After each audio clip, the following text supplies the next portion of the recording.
Hello, and welcome to the Fruitmarket Gallery. Hello to people in the room. This is our first attempt at hybrid in real life and on Zoom again. So you're very, very welcome, people who are in the room, and you're very, very welcome, people who are on Zoom. I'm Fiona Bradley, I'm the director of the Fruitmarket Gallery, and I'm delighted, really delighted actually, and quite sort of overtaken by how delightful it is to be here at this first in-person event. And we're here with Tania Kovats, artist extraordinaire, maker of Well, the fountain that we've been dreaming about putting in the new fruit market for almost as long, maybe a third as long as we've been dreaming about having a new fruit market. So it's really fantastic that we're here to celebrate it.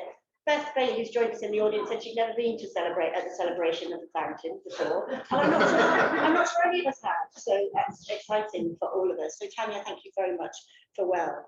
I'm also here with Susanna Beaumont, who is the curator, instigator, eminence grise of Design Exhibition Scotland, which launched in 2018, and who first commissioned Well. I first saw a version of Well at Susanna's inaugural, I think, Design Exhibition Scotland, and as I say, I've been dreaming about it ever since. So very welcome to you, Susanna. And we're also joined by Tim Cresswell, geographer and poet based here in Edinburgh. Tim is the Ogilvie Professor of Geography at the University of Edinburgh, and also a fantastically brilliant poet. I was very privileged to be able to hear Tim read poetry in the presence of Tania's work down in London recently at her show there in Paraffin. So we're in for a treat, I think. The poems were wonderful, and the combination of these two ways of thinking about the world and the fragility of the world is really very, very special. So I'm excited about that. I'm very glad you could join us, Tim. Tim is going to read us some poems. Then Tania, Susanna, and I are going to have a bit of a chat. Then there will be an opportunity for Q&A if we get this right, both live audience, please feel free to ask questions, and through the medium of my colleague Ruth, who is staffing the Zoom chat. If you're on Zoom, please do introduce yourself to each other and to Ruth in the chat, and do please put any questions you have in the chat. If you lose us, this is the first time, so if you lose us or we lose you, just log in again. We'll just start again, and we will be there somewhere. It's just up to you to find us, but yeah, bear with us, and if you are having problems, just chat to Ruth on the chat, and Ruth will wave and say speak up or speak down or what else we need to do. But I think that's enough housekeeping from me. I'm going to ask Tim if he would introduce the poems and tell it, or if you want to, or just read us. Great. Well, thank you first of all for inviting me, and it's a pleasure to be here. I spent a few hours in the cafe here eating lunches and drinking coffee, and it's nice to be part of this. And thank you, Tania, for associating with me. So I'm going to read some poems from the book Plastic Conglomerate, penned in the margins. It came out in 2020. And I'm going to start with a poem called The Two Magicians. And The Two Magicians is based on a traditional child ballad called The Two Magicians, which features a man and a woman changing shape as basically the man chases the woman around. Yeah, basically it's a story about attempted rape, which is, something that was typical in the child ballads, unfortunately, but I've changed it into a story about the environment. Starts with 3 stanzas from the original, and then goes into my own version of that, and it includes a number of different sort of found pieces from texts, which you will probably notice along the way. Probably the most noticeable is the exact contents of the stomach of a grey whale that I list at a certain point, and you'll realise when that is. So The Two Magicians. The lady stands in her bower door, as straight as willow wand. The blacksmith stood a little forby, with hammer in his hand. Weel may ye dress, ye lady fair, into your robes of red. Before the morn at this same time, I'll gain your maidenhead.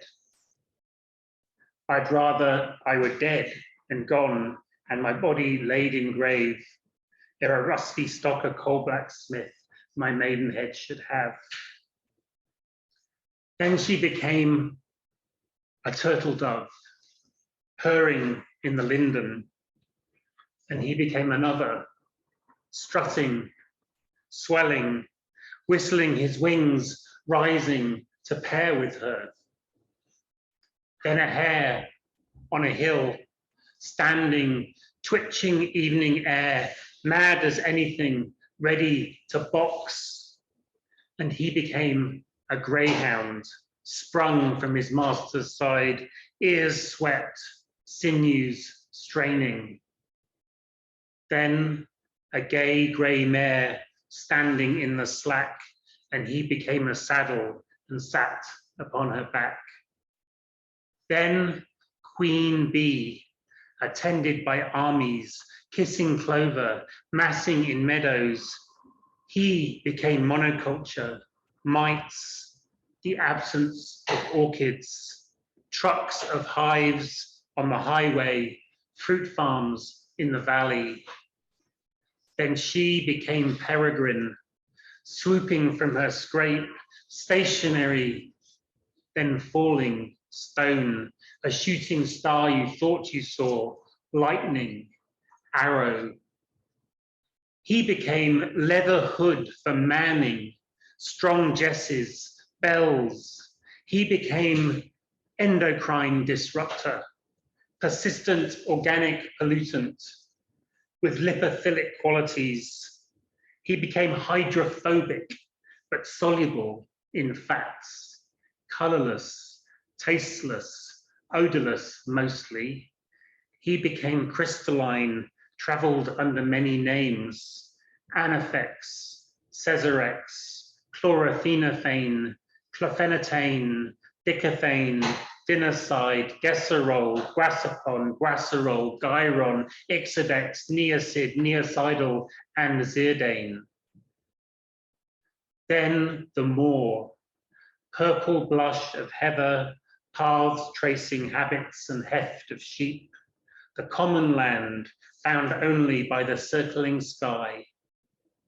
And he became an act for the better cultivation, improvement, and regulation of the common arable fields, wastes, and commons of pasture in this kingdom, and said, all the tillage or arable lands lying in the said open or common fields shall be ordered, fenced, cultivated, and improved in such manner by respective occupiers thereof, and shall be kept, ordered, and continued in such cause of husbandry, and be cultivated under such rules, regulations, and restrictions, etc.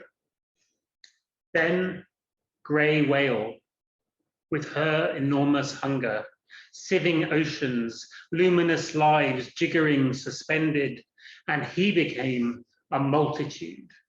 Duct tape, electrical tape, fabric, miscellaneous, fabric, miscellaneous, fabric, miscellaneous, fabric, miscellaneous, fabric, miscellaneous, fabric, sock, fabric, sweatpant leg, fabric, towel,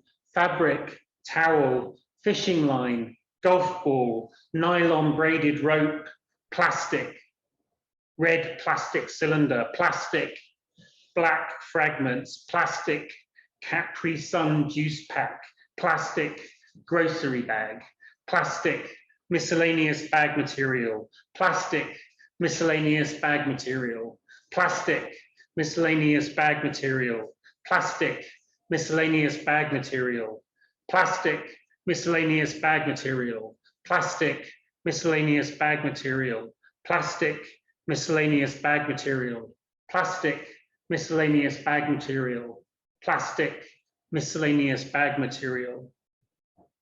Then air, wind carousing the barley stalks, lifting, then sinking, tickling the aspen, shepherding leaves along the hedge that lines the hollow way, spreading, spiraling in, the sky circling the fens in summer, lifting, sinking, circling. And she was called Sirocco, Mistral, Bora, Chinook, Zonda, Willy Willy and Willy War, lifting, sinking, circling, and he became phytoplankton and zooplankton, terrestrial flora, dead, sedimented, crushed, mixed with mud, heated and pressed, folded, and he became kerogen, shales, gaseous hydrocarbons, ethane, propane, butane, pentane, methane, sour gas, tight gas, shale gas, sweet gas, and he became anthracite, dirty lignite, bituminous coal, fat coal, forge coal, flame coal. He became paraffin, aromatic hydrocarbons, crude oil, bitumen, kerosene, gasoline, petroleum, diesel. He became internal combustion. He became 1 part carbon, 2 parts oxygen, nitrous oxide, ozone, and he became Orc, Clyde, Fulmer, Shearwater, Gannet, Blaine, Kittiwake, Nelson, Forties, Buzzard, Golden Eagle. He became Argyle, Duncan, Elgin, Franklin, Erskine, Maganza, Pierce, Arbroath, Montrose, Lomond, Everest, Britannia, Alba, Buchan, Andrew, Balmoral, Griffin, Thelma. He became Piper Alpha, Ocean Ranger, Deepwater Horizon. He became Aberthasker. He became night shifts, fly-ins from St. John's, 3 weeks on, 1 week off, an unwanted hand on a thigh in Fort McMurray. He became 5-mile tailbacks on the interstate, a lone man in a car turning into Fox FM. We ride through the mansions of glory and suicide machines. He became GMC Sierras, Chevy Silverados, Toyota Tundras, Nissan Frontiers, sprung from cages out on Highway 9. He became rock fractured by high-pressure liquid. Then she became earth tremors in the kitchen in Norman, Oklahoma. Coffee, Patsy on the radio, snowdrops in January in Kew, crazy.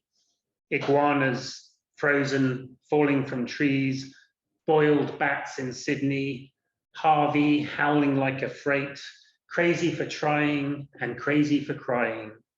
Iceberg, twice the size of Luxembourg. Worry, 35,000 walruses hold out in Point Lay, Alaska. Why do I let myself worry?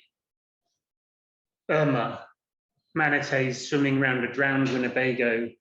99% of green turtles born female. Wondering what in the world did I do? So some shorter poems. A while ago at a conference in the Pacific Northwest, I had the chance to go with some people to Rialto Beach in Washington State, which is an extraordinarily beautiful place of the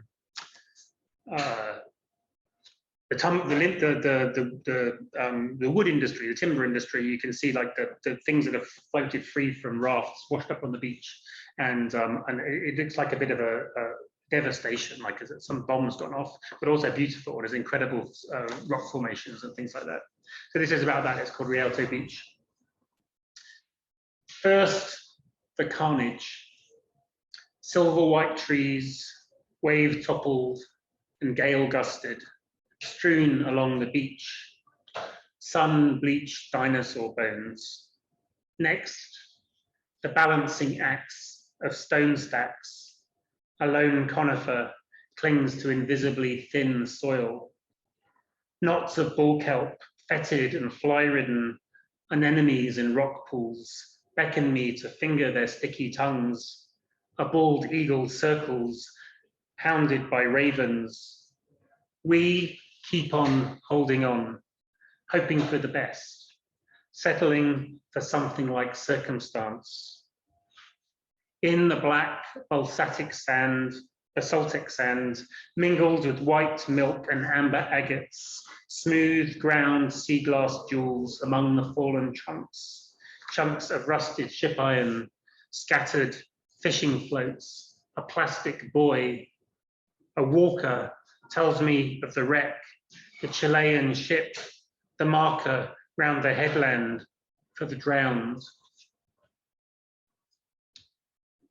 And then this poem is the cover plastiglomerate, and the plastiglomerate is a rock that combines rock and plastic.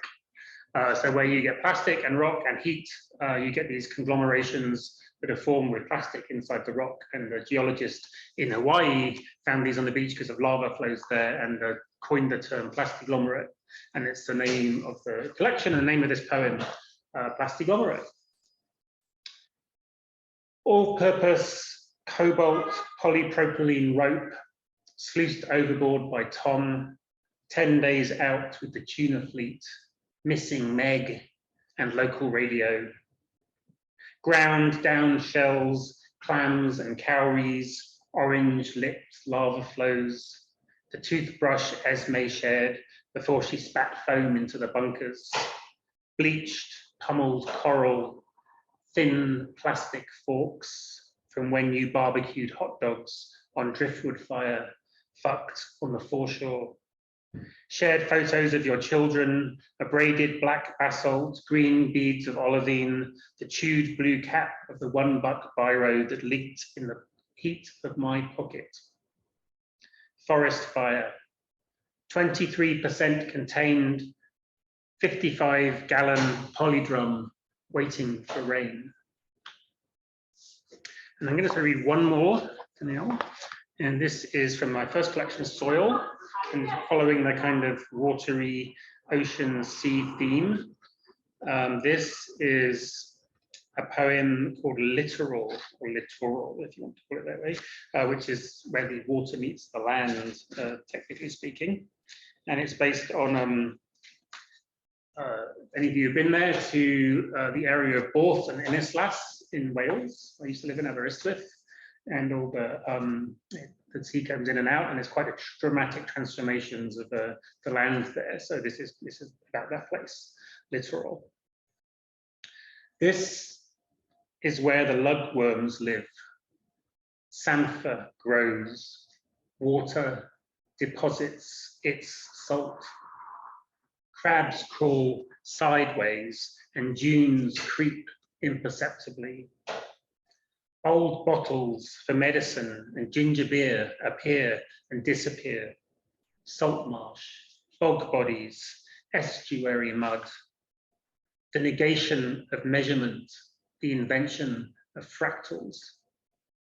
Migrant birds make temporary home. Archaeology emerges.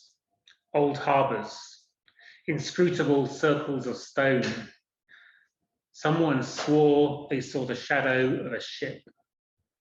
And twice a year, on the lowest tide, stumps and trunks of petrified trees bring rumours of Atlantis.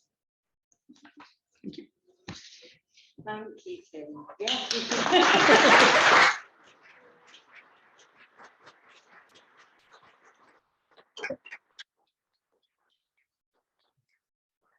Thank you very much. I find myself asking a lot and writing a lot in my notebooks. What can art do? And as far as that is what art can do, that is what art can do. Make us listen in a different way, make us think in a different way. And thank you for that. Thank you for what the poetic arts can do. And I do want to stay with art, really, at least at the beginning. And that's fine, because before Susanna was Design Exhibition Scotland, Susanna was Dr. Fisher, one of the finest art galleries ever to find itself in Scotland, and responsible for a lot of shows that we had here and introducing me to a lot of artists and having some very high quality conversations about art. So I totally include Susanna in an understanding of what art can do, and you can tell that. I think you can tell that Susanna's a curator. And I want to start though with Tania, because Tania's relationship with the Fruitmarket is a long and, dare I say, fruitful one. Tania made an exhibition called Oceans with us in 2014. I know some of you saw that, and as part of the exhibition Oceans, she made this extraordinary book. Before Tania made this book, she would say to me, "I'm not sure I'm a writer." This is a most incredible book, and Tania is a writer as well as an extraordinary artist. And this book traces water through drawings of water and watery drawings, some of her own work, some of other people's work, the most extraordinary book.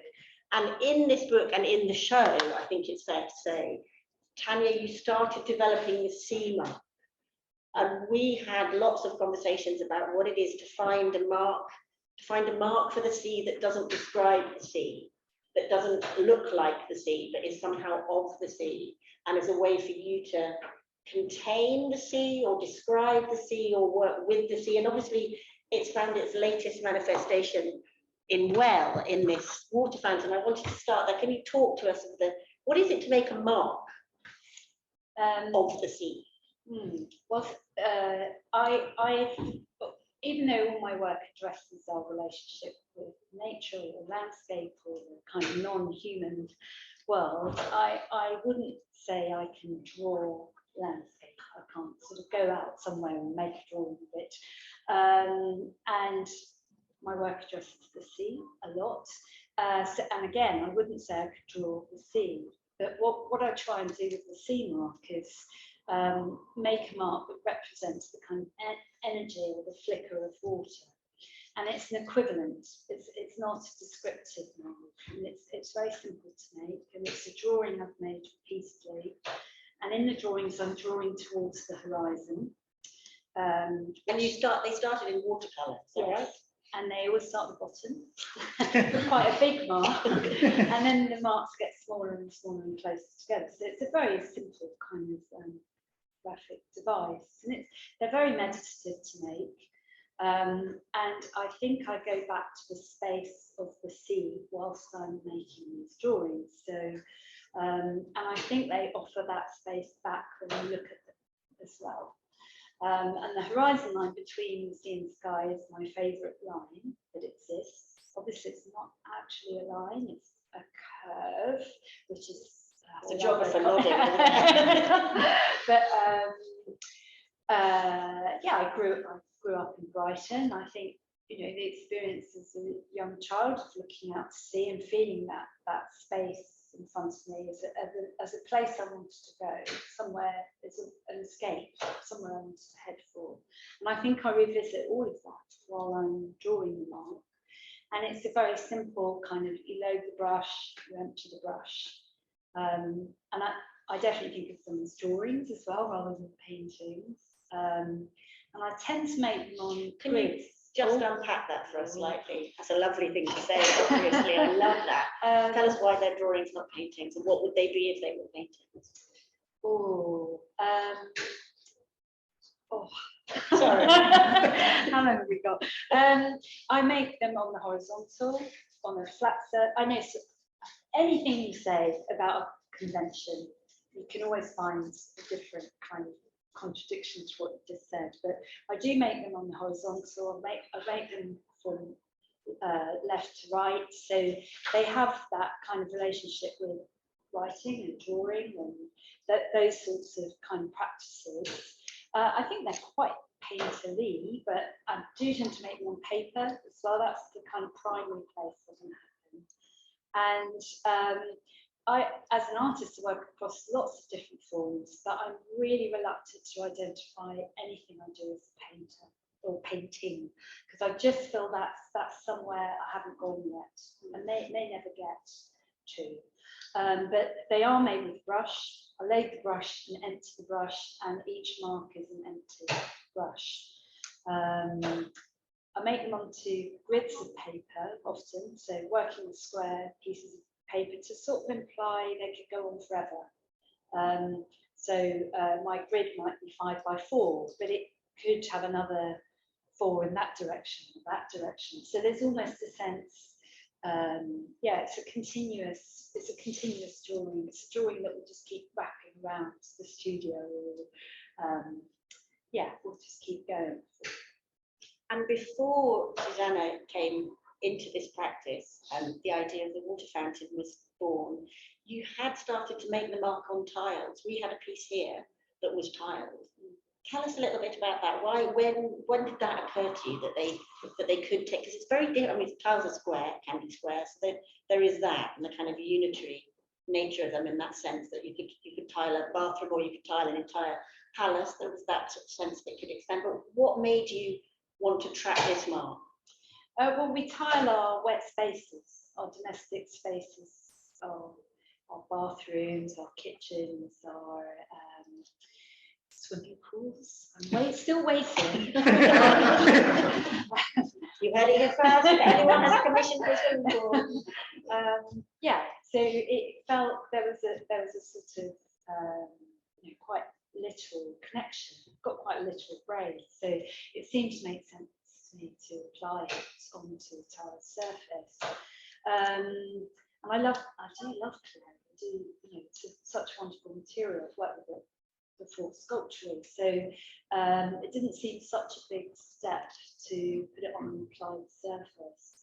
I think I was also, I've been to Lisbon a few times, and there's the most incredible ceramics museum there, where you have whole rooms full of these painted scenes, often biblical references or colonial narratives as well, actually. But they're all in the same blue glaze. So you walk into this sort of environment that just glows with this particular blue. It was the blue that was available. So I think that was all, in a kind of formal way, I think that probably was like, oh, I'd like to do my scene on tiles. So now, Susanna, where do you come in? Is Where this do where I you come come in? in? Do you stand in the fruit market and you have an epiphany and go, aha, I know what I can do with these tiles? Where does I think it was actually drinking wine, not water, with Tania. And just thinking, and I was talking about fountains and my wish to kind of ask artists and designers to rethink about contemporary fountain, the importance of a drinking fountain, the importance of offering clean and free water. And I thought, my goodness, Tania, you should do a fountain. And I've known Tania's work for a number of years, and I was just thinking now that I remember meeting you at Newcastle airport with a big bucket and length of rope as we went down to the Tyne to pull out water for, it must be rivers at Jupiter. So again, this kind of knowledge of the kind of ebb and flow and your curiosity about water. And I mean, likewise, you've illuminated the way I look at landscape, the way I look at water. So it just kind of course, you must make a fountain. So it was as kind of straightforward as that.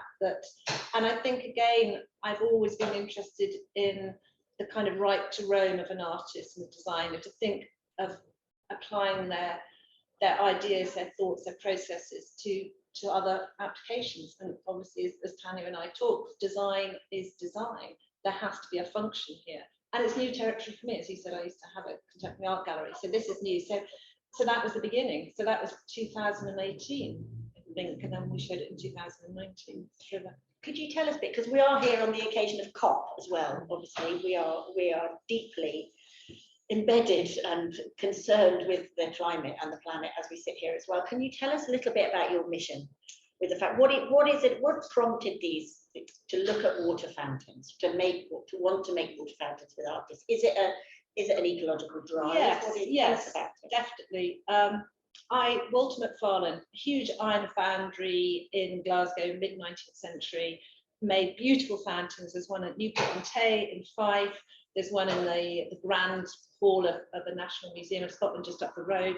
Beautiful fountains that celebrated water. And this is just after the time they discovered that cholera came from contaminated water that wasn't in the air. And that moment, and even Greyfriars Bobby, our famous little statue of the little dog up the road, again, that was originally commissioned as a fountain.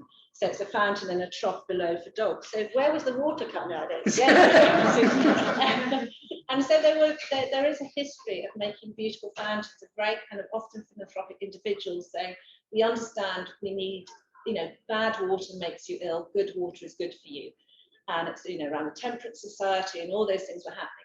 And so there's a brilliant tradition, particularly in Scotland, for making brilliant fountains. Now, the one in Waverley Station, I mean, it looks like a urinal. It looks grim, to be plain, every day.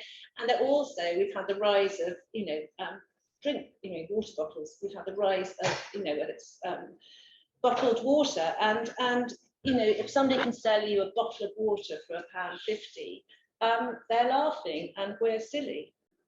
In short, and we're very lucky that we live in a country where there is clean, fresh water. So if we can drink water from taps, and this is essentially a beautiful tap made by Tania, it is celebrating water, but making us consider it as something more precious, to be respected, but also to think about how we drink. We drink water in a bottle that we can drink a bottle of water in 2 minutes, 5 minutes, and that plastic will last, as we know, centuries, years, centuries, more centuries, more centuries. And so I also think design is about thinking about your habits and how good design can almost, if you think about resources of water, maybe you're next thinking about oil, fossil fuel. It kind of bucks the trend of the way you interact with water on a daily basis, but maybe other fuel on a more global of how what you do as an individual can affect the world. And if we can start with water, and it's, you know, our bodies are 75% water, is it? I'm not sure, but it's a lot of water in here, and we're lucky that we have water and we need to drink it straight from a tap. That's lovely. Cheers. Many ways. Thank you. Cheers. I mean, I know Tim will have a lot to say about this, and do feel free to chip in, all of us. But we came up against the plastic bottle situation and problem a lot when we were making oceans, didn't we? Tania did this extraordinary piece of work where she invited people to help her collect water from all the world's seas and send it to you at the fruit market in a plastic bottle. Some people didn't use a plastic bottle, they used a glass bottle. Some people used a plastic bottle. Often people sent plastic bottles they found on the beach, didn't they? The whole thing went full circle. Yes, and the work could have been a survey of plastic bottles. And I had a huge decision to make about whether or not to keep bottles as well. Or, I mean, obviously it could be recycled, but it was this whole other work to do with, different plastic bottles. And all the seas as a water collection work was never about kind of generating data or testing the kind of purity of the water or anything like that. But the water that was most active and most peculiar actually was one of our first samples that someone had filled up a soda pop bottle. And the reason water was behaving so weirdly was because of the amount of sugar that was still in that bottle. They'd found the bottle on the beach, they'd rinsed it out and then filled it with the seawater. But there was a whole sort of colony growing in this seawater sample because there'd been so much kind of weird sugars and colouring in the plastic bottle that we sent. But yeah, it was tricky because if people sent it in glass, it was much more vulnerable. I mean, we photographed everything in the work, and lots of those images were shared. So it's not that it didn't have a presence. It was part of the story. It just wasn't how I wanted to present the work back to audience. I mean, it's just in a way it was it was only 2015, but it was a surprise to me that there was so much plastic on our beaches. We weren't talking about it in 2015. We weren't talking about it. I don't know when you wrote plastic geographer, but you were thinking about it maybe. Just this was very recent. I mean, it was probably in 2015. It probably wasn't the main thing. One of the things I was thinking about a lot. I mean, it was starting to bubble up. People were finding plastic in water, in micro. You know, it was invisible in the cells of animals, in the air above Everest. Just everywhere the plastic is. So yeah, I mean, I think that there's been a lot more in the last, since then, probably like the last 5 or 6 years, thinking about plastic as one of the markers of our time. And people talk about the Anthropocene. Someone's also suggested it's the kind of plasticine. I know they had to say that, didn't they? They had to say that. Materiality to plasticine, which is great. And these are the sort of discoveries being made in academics or scientists, and sort of knowledge that might typically be slightly more kind of buried. But I do think these things are now common knowledge. They're in everyone's. Well, I always use the word everyone cautiously, but in many people's consciousness. And I mean, I know as we kind of watch COP sort of unfold, and there's a lot of management of disappointment, or will our leaders do enough?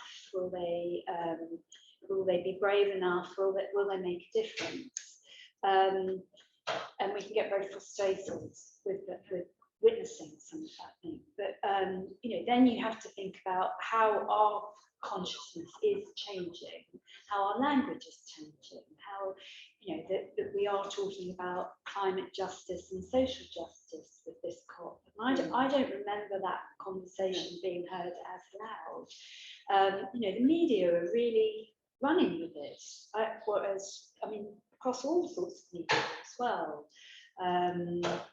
you know, you're just as likely to see something in the Sun as the Guardian. You know, I don't know, these things give me hope that when you think about how communities are galvanising around certain issues as well, it feels like even if we can't always trust our leadership, you know, people are changing. Well, our leadership is only there because we put them there, isn't it? And I think, again, back to what art can do, art makes space for people. It helps us think things through. It helps us get cross. It helps us get angry, and then it helps us vote these people in and out of power. You hope it helps us actually do something which makes a difference. And for me, I mean, it's a water fountain. It's a small water fountain, but it's also a little symbol of revolution. I think it's really important to us here at the Fruitmarket that it's here, because what it's saying is, this is your space. Please come in. Please come in. You don't have to pay any money. Please come in, fill up your water bottle, spend time here, spend time with friends, look at art. If you don't, fill up your water bottle and go away again and go and lobby at politicians about why Scottish water tastes nicer than other waters, for example. That's a thing we can think about. But I find that very, because I think about Wi-Fi. A few years ago, you paid for Wi-Fi on the train. Now you get it for free. It may be that get your data. But I think the same thing should be happening about water, that it's given to you as you arrive in an office. You don't have to bring in a plastic bottle. You don't have to pop into Pret a Manger or wherever as you board a flight or board a train. And but that sense, and I think again, the privatisation, I always put it back to Margaret Thatcher talking about politics when water was privatised. And the arrival of Perrier. I mean, I remember that kind of, ooh, how exotic, and that little bubble of fizz, and we all went kind of weak at the knees.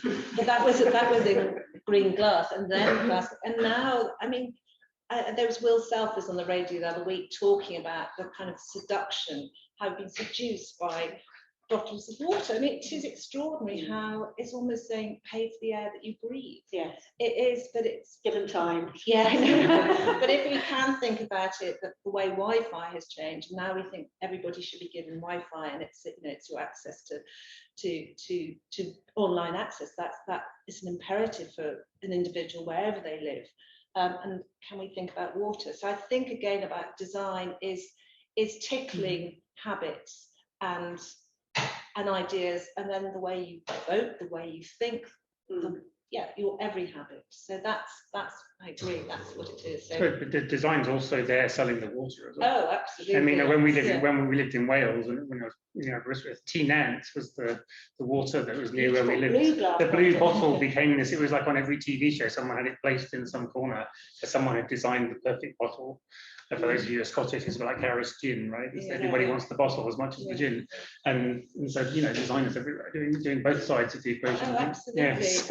I think it's our kind of gullibility, yes. And I think, and yeah, being seduced by good design. Yes. So this is the big retort. Yes. To that.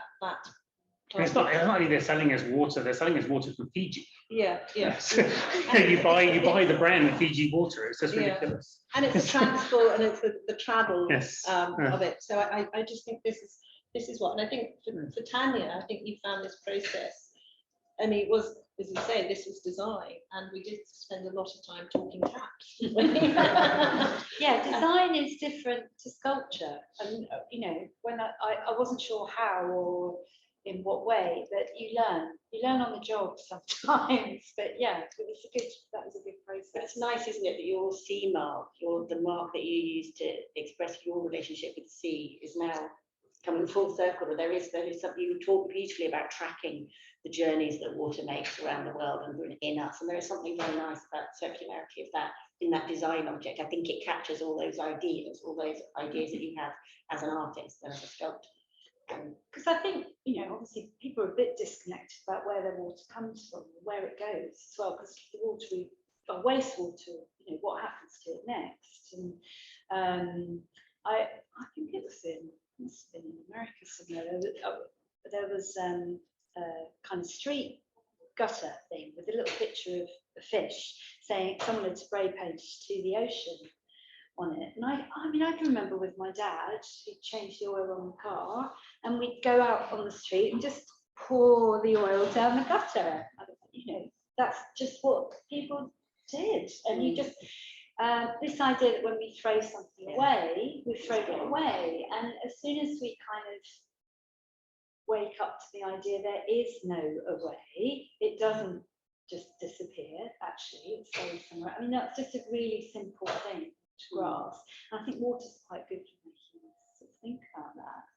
And certainly, I don't know if you've ever been camping, or if you somehow have in a situation where your water is limited or your supply is interrupted for some reason, it's a matter of hours before you're like, I can't flush my loo, I can't fill my kettle, I can't brush my teeth. You know, if you're somewhere where you don't trust the water as well, just completely, you have to think very, very differently about what you can eat, what you can drink.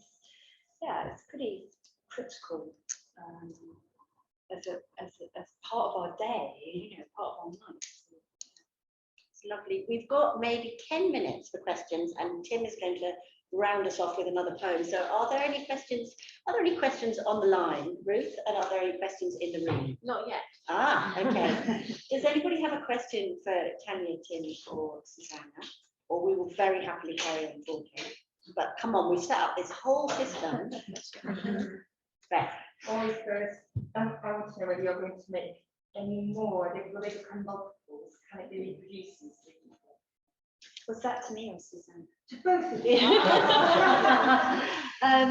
Well, this is well number two. This is well. Well number one is sitting in the government art collection in Old Admiralty House, which is a rather remarkable building covered in sort of maritime mosaic, with this whole history of our relationship with the sea, sort of it tattooed all over it. So it's quite nice that that's there. I'd be very happy to see more. We would be happy. Yes. I mean, it's an expansionist project, isn't it? It's world domination's really wanted. And there are others, there are some other beautiful fountains. I mean, so yes, that one, so the government art, the UK government art collection saw the fountain at Design Exhibition Scotland in 2019 and acquired that. So as Tania said, that's and it's in their reception. So again, it's in use and it's filling up water bottles and glasses there.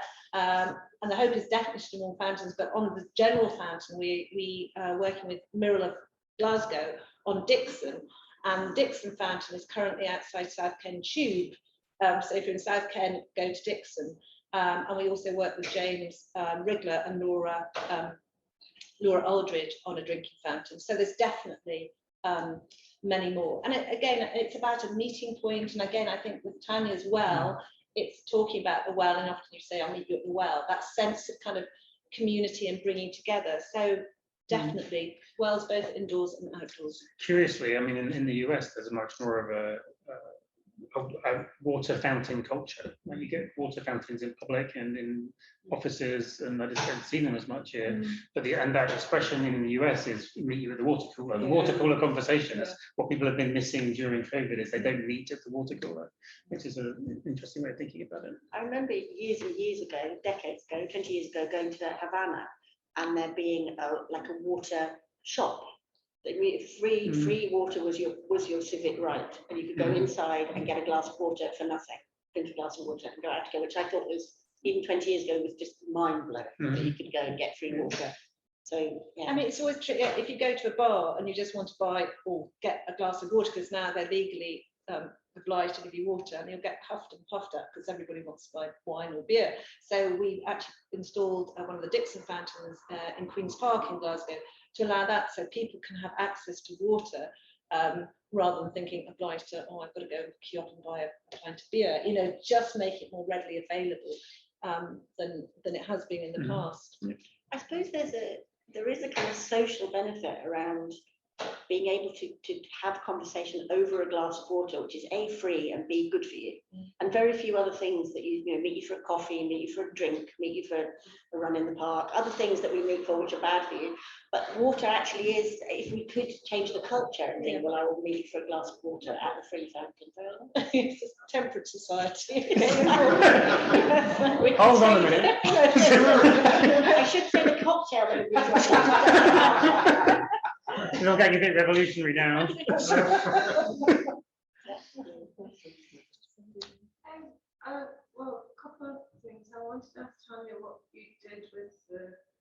seawater that you collected after I came to the exhibition, and shortly after that, or shortly before that, I can't quite remember, and I started collecting water that had meaning for me, and it just started with one thing, and then it just became a thing, and it's now got to the stage where it's fresh water, but it's got to the stage where and they are in plastic bottles because they're easy to carry around, but I don't remember. I look at that and I think, was that David Woods? Or was that, you know, and I can't remember because I'm not very kind of good at filing them, you know? And then I've thrown the water away at a certain point that has meaning to the source. So I wondered what you did with your I'm aware that the online might not hear the question. Do you think?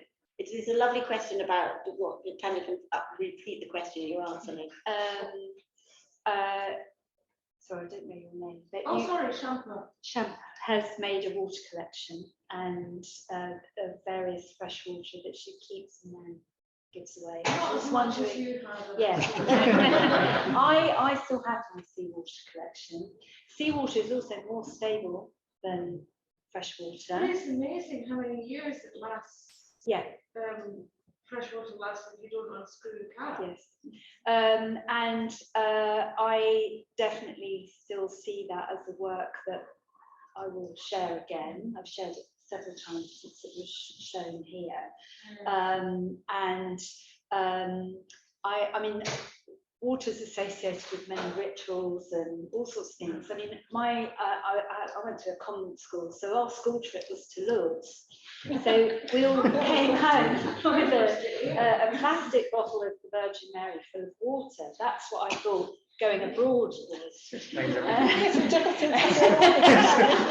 Yeah, I don't always share that. But yeah, it's you know, that's a very Christian version of that. But since making WELL, I've started making a collection of springs and holy wells, which are often on pagan sites and that then got churches associated with them, or they might just be some sort of strange corner in the field, or you know, but they all have various kind of healing properties attributed to them. If you drink this water on the 5th of February, it will cure your liver problem, or you know, I mean, it's extraordinary the claim around this, you know, how we believe in water in different ways. And I was just thinking when you talk about meeting for waters, it sounds like something out of a Jane Austen plot, and, you know, taking the waters. Yes. And yeah, so it's not even kind of that long ago that was your cure. You were cured by various waters. So you know, this is a kind of narrative that we're sort of familiar with, even if it's, you know, not Perrier that has the answer, but yeah, it has a kind of allure. But I've certainly kept my water, and I will show that work again. So you've got a big water cupboard. I have a shed. Oh, right. Yes. Excellent. And one of my worries for my shed is I live by a little river, and sometimes my shed fills with the river. So I store my water high, so it doesn't get. We flooded the other day. Of course we do. Yes. I mean, one of the most wonderful things about Tania's collection of water is obviously that it's a collection of people. It's a collection of all the people who sent water and trusted the project and trusted you and trusted their. And it was something that we as a family did on holiday for the 2 years that we were collecting the water. We got water and we sent it to Tania, and there was a lovely. Yeah, that's very nice. There's something around gathering and sending. Pretty much, I suppose, like the watermark. You fill your brush and you discharge it. Gathering and discharging is lovely. Yeah, people were very generous. It was a work that only was possible through generosity, and people did share their stories. Whether that I've collected water from this bit of beach where my father taught me to swim, or there were 2 guys rowing across the Atlantic that filled a bottle halfway across. There was a scientist that was in Antarctica that's actually quite a hard set of seas to collect, but he was going around various different sites in Antarctica, and he filled the pieces he went and sent them to the project. Yeah, so it became a collection of many sea stories, not just about, you know, my impulse to gather all the world's seas to one place. Would that be possible? Would that be a whole kind of sea magic that I can't even imagine? You know, because it was about the idea that we might have all these seas and they might have different names and coordinates and political kind of associations, but we actually only have one water. You know, it's only one sea around a little planet. So it's about the idea of confluence, you know, which was first explored in the White Rivers. That's at Jupiter Artland, like bringing 100 rivers to one place. Rivers that wouldn't normally touch each other were sort of housed together. Yeah, and I think that's quite, water to me is the element of connectivity. It connects one place to another. So you can explore that from a poetic point of view, or a geopolitical point of view, or an environmental point of view. You know, is this connecting thing? It's lovely, and possibly our cue to move to the poems, unless Ruth has a question online, because I'm aware that we can all ask our questions of We have Tania one later on. question. One question online. Are there any other of the 4 elements you'd consider making work around? Gosh, I'm trying. Yeah, fire interests me a lot. Yeah, but because I'm too watery, it would help balance me out. But I don't know how that would manifest in work. Have you not burned things on the beach? I have. Also. Yes, I have made a bell with an itinerant foundry on the beach, and I just loved the fire. But yeah, it's not happened yet. I mean, and I love ceramics as well, and making kind of putting things in a kiln. This is the fire. Yeah, I do that. love the Yeah. transformative kind of almost alchemical magic of the fire of the kiln in relation to ceramics. So you know, it's in there in the process, but I don't know I've made a work that sort of has fire. Obviously, it becomes part of the process. You said ceramics are earth as well. The earth as well, yeah. You couldn't have everything sending you higher. Yeah, but that's true.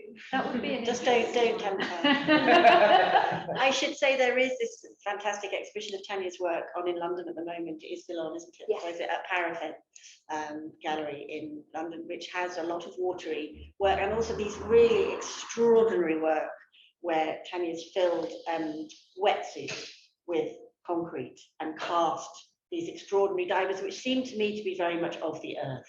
They're very earthbound, watery divers. There's something very between elements of those works, but that's probably a conversation for another day. But yeah, we're on the point of a very large iceberg talking with Tania about her work. It's an amazingly rich practice, and those of you who do know it will know that, and those of you who don't know it so well, I urge you to find out about it. We are honoured to have this fountain here, and honoured to start to eavesdrop on the conversations that will happen around it. So yeah, thank you for that. But we're going to end, before I thank everybody properly, we're going to end with Tim reading. What are we going to hear now? So this from soil is called A Glass of Water, appropriately enough. They say this glass of London water passed through 8 bodies before mine.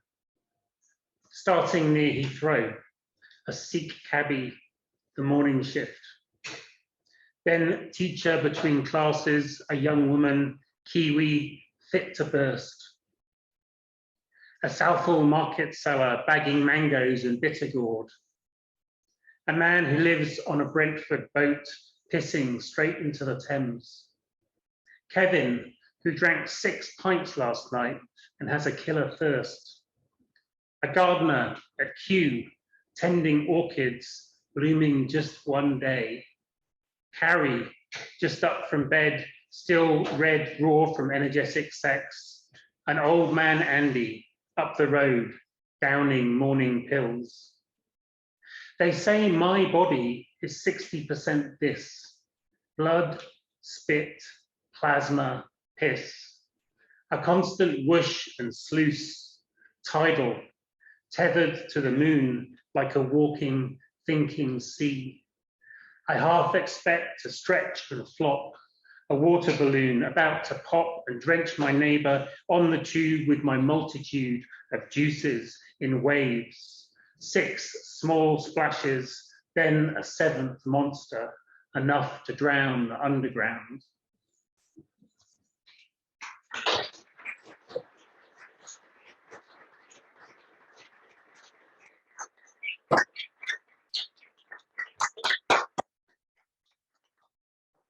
Tethered to the moon, that's what we are. That's lovely, thank you. So thank you, the 3 of you. Thank you very much for doing this event, for agreeing to do this event, for letting us experiment on you by doing this event. Thank you very much, everyone in the audience here in real life. Thank you to those of you who were with us on Zoom. I hope the technology worked. Let us know what worked, let us know what didn't. We're always learning. It's one of the core values of Fruitmarket. It's been a total pleasure. Will you join with me again in thanking Tim Cresswell, Susanna Beaumont, and the one and only Tania Kovats? Thank you.